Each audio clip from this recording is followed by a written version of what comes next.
Hello, so quick, fast, in a hurry. Let's talk about mutually exclusive variables and independent variables. Mutually exclusive variables A and B are variables that can't happen at the same time. For instance, when you have a deck of cards, you can't be both black and red if your deck of cards is the usual deck of cards. And or your variables can be independent. So if two events are independent, the probability of B given A and A given B doesn't change because you got a specific A or a specific B.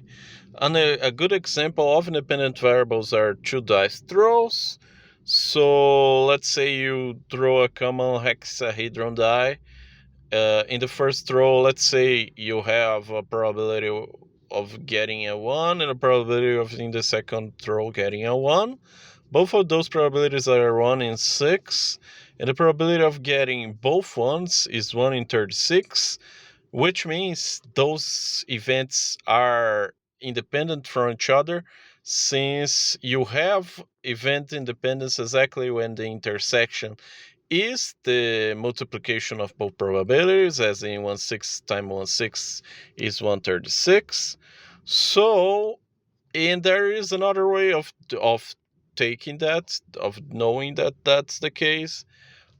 If in the first throw I got a 1, the probability of getting a 1 the second throw doesn't depend on the first throw, so the probability of A given B is equal to the probability of A, and that's another way of knowing that an event is independent from the other, as two dice throws are independent from each other in the most usual circumstances.